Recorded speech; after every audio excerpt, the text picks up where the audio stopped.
اللہ تعالیٰ نے وفات کے وقت میرے تھوک اور حضرت صلی اللہ علیہ وسلم کے تھوک کو ایک ساتھ جمع کر دیا تھا۔ بیان کیا وہ اس طرح کہ ناظرین، آپ دیکھ رہے ہیں ایئر اکیڈمی چینل۔ ابو حمزہ زبائی نے بیان کیا، انہوں نے ابن عباس رضی اللہ عنہ سے سنا، وہ بیان کرتے تھے کہ قبیلہ عبد القیس کا وفد دربار رسالت میں حاضر ہوا اور عرض کی، یا رسول اللہ، ہمارا تعلق قبیلہ ربیعہ سے ہے اور قبیلہ مضر کے کفار ہمارے اور آپ کے بیچ میں بستے ہیں، اس لیے ان کے خطرے کی وجہ سے ہم لوگ آپ کی خدمت میں صرف ادب والے مہینوں میں حاضر ہو سکتے ہیں۔ آپ ہمیں کوئی ایسا واضح حکم فرما دیں جس پر ہم خود بھی مضبوطی سے قائم رہیں اور جو لوگ ہمارے ساتھ نہیں آ سکے ہیں انہیں بھی بتا دیں۔ حضرت صلی اللہ علیہ وسلم نے فرمایا، میں تمہیں 4 چیزوں کا حکم دیتا ہوں اور 4 چیزوں سے روکتا ہوں۔ میں تمہیں حکم دیتا ہوں اللہ پر ایمان لانے کا کہ اللہ کے سوا اور کوئی معبود نہیں، نماز قائم کرنے کا، زکوٰۃ دینے کا، رمضان کے روزے رکھنے کا، اور اس بات کا کہ جو کچھ بھی تمہیں غنیمت کا مال ملے اس میں 5واں حصہ خمس اللہ کے لیے نکال دو، اور تمہیں میں دبا، نقیر، حنتم اور مصفت کے استعمال سے روکتا ہوں۔ صحیح بخاری حدیث نمبر 3095۔ ابو زناد نے بیان کیا، انہیں اعرج نے اور انہیں حضرت ابو ہریرہ رضی اللہ عنہ نے کہ رسول اللہ صلی اللہ علیہ وسلم نے فرمایا،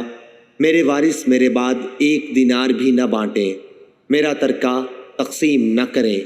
میں جو چھوڑ جاؤں اس میں سے میرے عاملوں کی تنخواہ اور میری بیویوں کا خرچ نکال کر باقی سب صدقہ ہے۔ صحیح بخاری حدیث نمبر 3096۔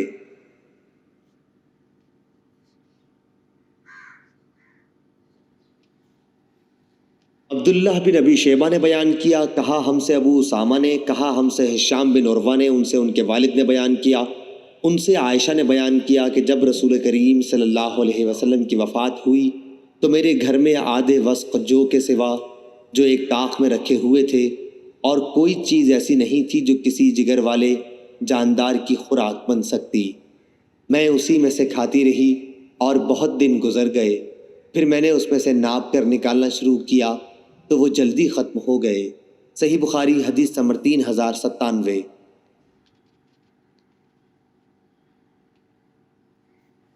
ابو اسحاق نے بیان کیا، کہا کہ میں نے عمرو بن حارث سے سنا، وہ کہتے تھے کہ نبی کریم صلی اللہ علیہ وسلم نے اپنی وفات کے بعد اپنے ہتھیار، 1 سفید خچر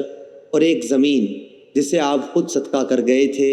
کے سوا اور کوئی ترکہ نہیں چھوڑا تھا۔ صحیح بخاری حدیث نمبر 3098۔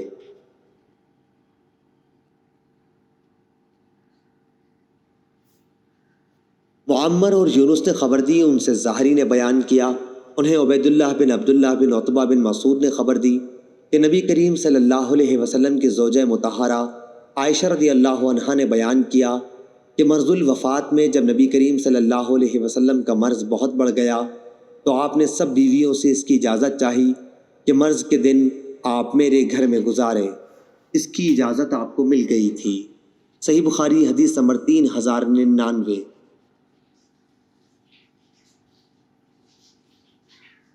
نافع نے بیان کیا، کہا کہ میں نے ابن ابی ملیکہ سے سنا، انہوں نے بیان کیا کہ حضرت عائشہ رضی اللہ عنہا نے کہا کہ رسول اللہ صلی اللہ علیہ وسلم نے میرے گھر میری باری کے دن میرے حلق اور سینے کے درمیان ٹیک لگائے ہوئے وفات پائی۔